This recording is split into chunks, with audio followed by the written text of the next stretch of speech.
I am Araceli, a wealth advisor, real estate investor in the United States and Canada, and creator of Wealthy Women in Real Estate. Every week, I meet with Colette, a real estate broker and a real estate investor in Canada. We come together to talk about all things real estate investing and how to increase your wealth. Join us.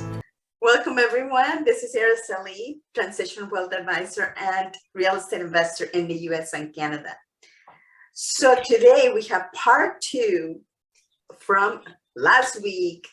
And Colette, can you tell us who you are and tell us about the part two and how the part one came about? Of course. Hi, everybody. My name is Colette Raba. I'm a real estate broker in the GTA.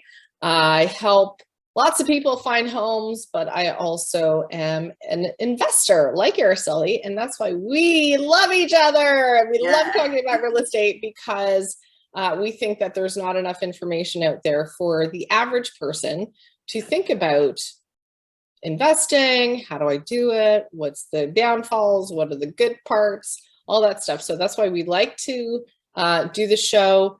We would love for you to follow and subscribe and comment, and please ask us questions.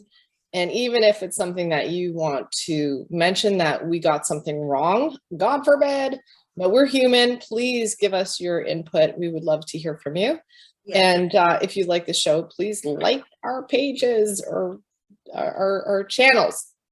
So today we are talking about the housing crisis. So we did a part one. It is a very serious problem, not just locally, but globally. But we can't control the global anything really as individuals. I'm just talking about me, little old me. I can't, do much globally, but I can do something locally.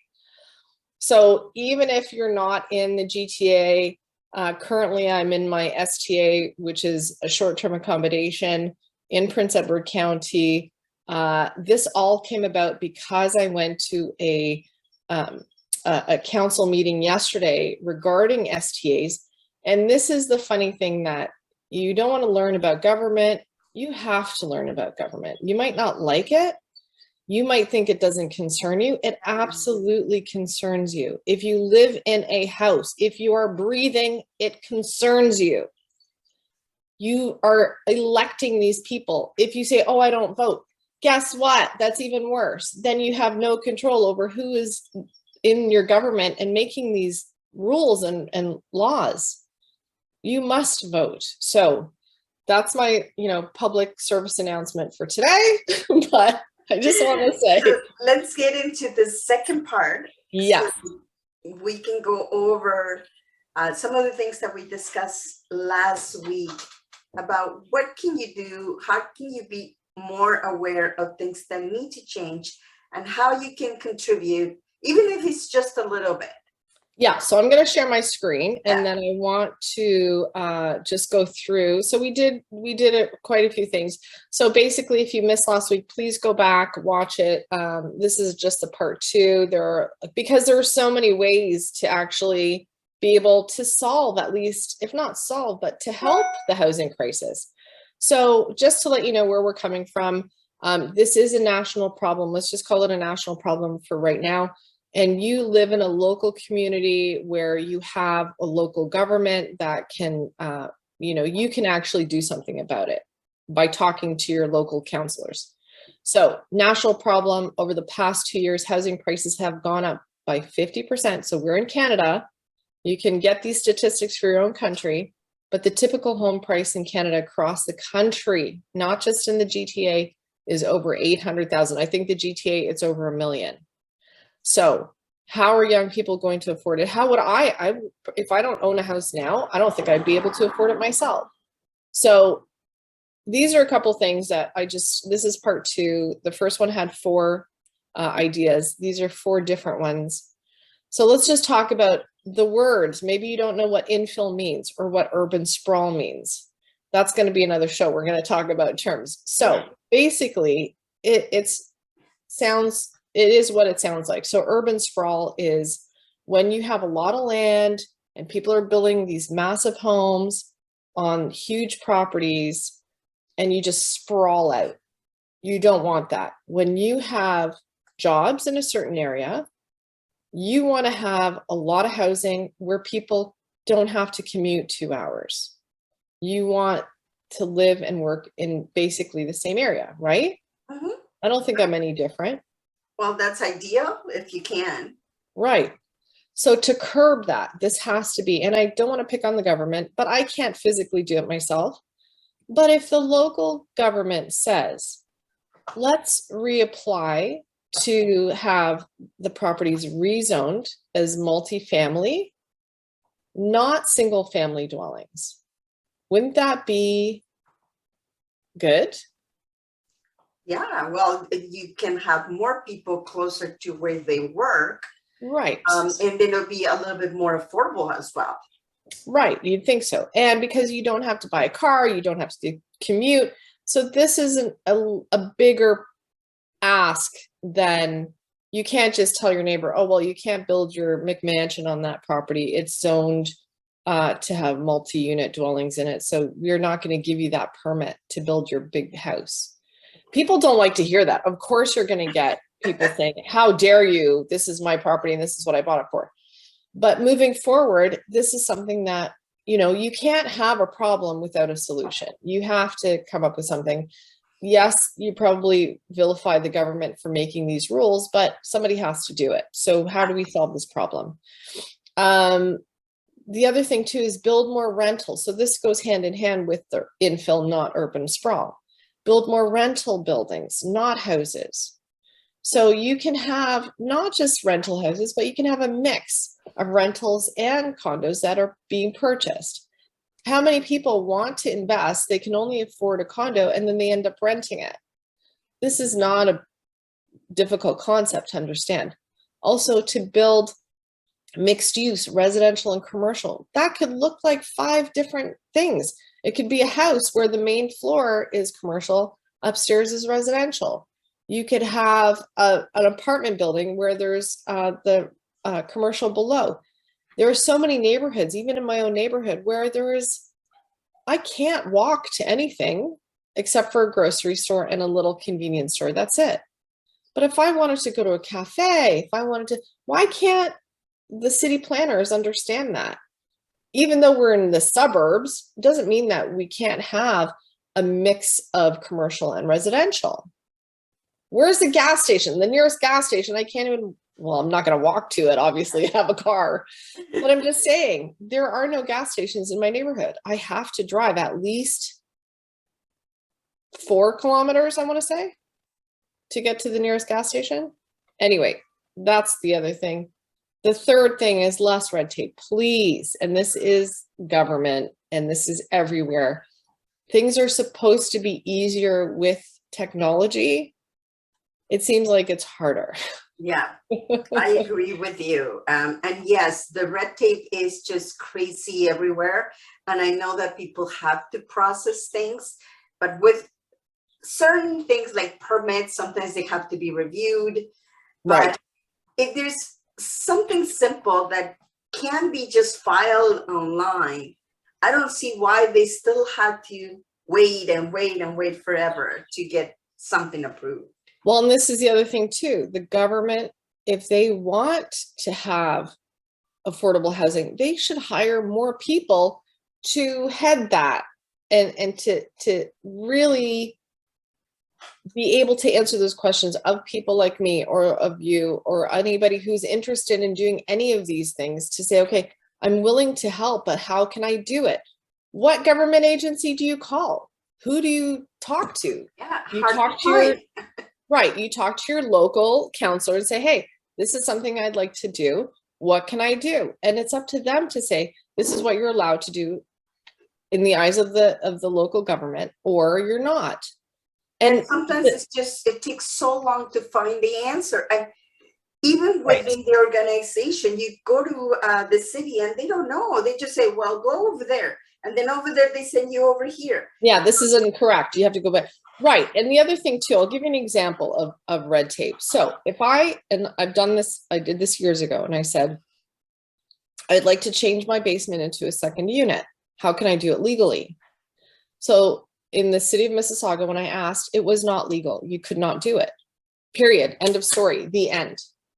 Now, this is the interesting thing about Prince Edward County with short-term accommodations. This is what I'm talking about with the local government, where they say you need a license for an STA or a long-term accommodation, but we've closed it. No more applications are being taken. How is that fair? How is that fair to people who actually want to follow the rules, but they are not even given the opportunity? Because they don't have enough staff, or they don't have the right people to answer those questions, or to say there's so much paperwork, we don't have the staff to look through the paperwork in a timely manner. It takes 6 months, it takes a year to get a license. So this is what I'm talking about, the less red tape. If they hired more people, and I'm making it very simple here, and maybe I'm incorrect about that, I'm not saying this is across the board correct, but when there is not enough staff to answer these questions or to fast track these permits and stuff, that's when people start really getting upset with that, because we do want to help as a community. We want to help people find homes and housing. But if the government just holds everything tight and the regulations are not allowed to do whatever you want to do with your own property, this is where things get all confusing and messed up and people get upset. Like that council meeting, if you've ever gone to a council meeting, I highly recommend. We all should do it. Even in school, kids should sit through a council meeting to see what the heck adults go through. It's very interesting. Anyway, so that's the thing I'd like to say about fast tracking. If there is a way to do it, I'm sure somebody is doing it right on the planet. There's somebody doing it right. So let's learn from them. Yeah. And the last thing I have to say is about the Landlord and Tenant Act.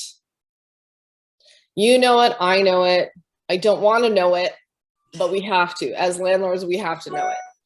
So the Landlord and Tenant Act is very skewed, in my opinion. Don't beat me up. In my opinion, that they support tenants, not landlords. So it's very skewed. When you want information as a landlord, the LTA does not answer. They want you to get legal counsel, either a lawyer or a paralegal, to answer those questions, which I have a very bad taste in my mouth about that. And that's again, government body set that up. So for example, what I say about supporting landlords, make it easier to remove bad tenants. Why do you think people don't want to become landlords? They don't want to become landlords because they're so afraid of saying, I'm going to be stuck with this person. That's it. And I can't get them out. There are places, again, on the planet that they're doing it right. They make it easier to get those tenants out. Yes, I'm a human being. I'm not going to kick out someone with 20 kids and, it's in the middle of winter. I get that, but that's really my choice, that it's my property. I need to protect my property. And if that tenant is that bad, you give me no choice to let them go. And it's their choice for treating the property badly or not paying the rent, et cetera, right? Absolutely. Anyway, so, and Araceli gave me this great idea. Well, she didn't come up with the idea, but she knows. Yeah. But she knows in the US, if I'm not correct. Yeah. Yeah, that's great. There is a registered database for tenants. And I can't believe it, but tenants will have to, it's just like an Uber, where you can rate the tenants. It's just like Airbnb. Yeah. You can rate the tenants, you can rate the landlords. Yeah. So we keep each other accountable. Exactly. Landlords need tenants just as much as tenants need landlords. So this is a really 50-50 partnership. You need a good place to live, and then landlords need a good tenant to create some income for them. So I think this is a great idea, and I think it should be done. It should be rated, because then you start being accountable. So if you know you're going to be rated, then you know how to behave. You're going to pay your rent on time, and you're going to have, the place well kept, right? Right, exactly. So that's all it's required from a tenant. Right. And I wanted to say too, that I know people might be really afraid of that because of the bad connotations between, sorry, I'm just waving at neighbors. to really say, and this is why we do this, sorry to get distracted. We do this because we have neighbors, we love our neighbors, they love us, we want to be a community. So really to think about housing and how we can all get along together, that's a whole other thing. But what I wanted to say was, when you really look at housing as a whole and say, how can we all work together and do something? This is something that it touches everybody. So, and I just wanted to show you this little picture of this little house. This is another idea, but we didn't get into that. No, not yet. Small homes. Yeah. But anyway, so it's really, it is a global issue, and it's, we want to help people move forward in their lives and have a good life. Yeah. I love where I live. I love people, but I also don't want to be taken advantage of. So to have a database to say, I try really hard as a landlord. Sorry, and I was going to say, it's something like, when you do Uber Eats or something, and sorry, what's the restaurant? Yelp. I think it's Yelp. Mm-hmm. One of these where you rate restaurants, you could kill that restaurant with your bad review. You could also kill, not technically physically kill them, but you could kill a landlord's business, or you could kill that tenant from ever finding something. So we try harder. We try and be respectable. We try to respect the other party. And I think a database is a great idea, but it has to be somewhat policed. Can I use that word? Well, I think that if you are a landlord, it is your responsibility to register the name of the tenant, because you're still doing due diligence. So you're going to do some investigation, right, before you actually rent the place.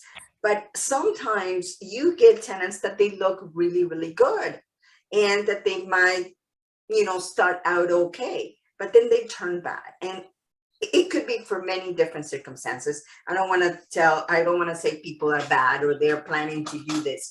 But if people go through different circumstances in life, and now they lost their job, or they get separated, or something happens with their health, things change for them, and now they become bad tenants. They don't take care of the property, they don't pay on time, all of these things. And you need to register that. I think landlords should be responsible for that. Right. And I think that should be also for landlords too, because if you have, let's say you have a multifamily, so you have a small apartment building, and there are 5 complaints, and then you're a tenant and you want to move into that building, for you to have that little bit of information about the building, or about the superintendent, or about the landlord, like these are things that, the other thing too, what if you rent an apartment and the owner is in a different country and they can't get in touch with them, and there's a flood or there's some issue? Like, this is something that you can't really lie about it, but it's also for a new tenant to ask the landlord, hey, listen, I read this review about you. Do you want to talk about it? You want to explain it to me, and get their side of the story, but at least you hear the story. Yeah. That I tell you one thing, Colette. This could actually, it's kind of tricky, because of course what happens is that sometimes there is a restaurant, for example, and this is a perfect example. You go there and there's always really, really good service, but sometimes, something happens, and it's one thing, and it could ruin the reputation of it, right? And it's the same with tenant landlords and everything like that, right? Sometimes people, they just want to complain because they just want to complain, right? With no valid reason, right? How can you police that as well, right? So, but that's the easy answer, because when you go to something like Airbnb, that's very, very simple. You have reviews, and then you can, as a landlord, let's say in this case, you can go and answer that tenant on public forum to say, I'm sorry you didn't like the pillows, but I just want to let you know, whatever the answer was. So obviously, what's the big deal? Like, okay, fine, bring your pillow next time. But it's obviously, with the landlord tenant situation, it'll probably be a bigger problem. Yeah. But if it's something that you can even write good reviews about that landlord, saying, he's on call 24/7, he fixed my water heater, he helped me with this, He, during COVID, he helped me out with that. So things like that, it's not all negative. There's also a very good thing that can come out of it. And that's how I like to look at things. Maybe Absolutely. well, optimistic, but yeah. Thank you for putting this together. And remember, just if you haven't seen part 1, so you can understand the whole thing, come and watch it. And I hope that you enjoyed this show. So this is just a few ideas to touch up on the new changes and everything. So thank you. Remember to subscribe to the channel or subscribe as well to the podcast if you just want to listen to this when you are going for a run or on your commute to work. So, and you know what, honestly, get involved. If this is a concern of yours, get involved. Know what you can do locally. Don't worry about the global. We all got to deal with that. So from someone who, I love my neighborhood, I love my neighbors, respect them, but also, do something if it concerns you. So that's always the case. So thank you very much for joining us. I hope you enjoyed it. I hope you learned something, and hope to see you again. Thank you, Colette. We'll see ya. Thanks, everyone. Bye. Thank you for being here on the show. Please remember to subscribe and hit the notification bell to get notified when there are more shows available. And if you would like to have more information on how to start investing in real estate, please visit my website at www.aracelihernandez.com. Thank you.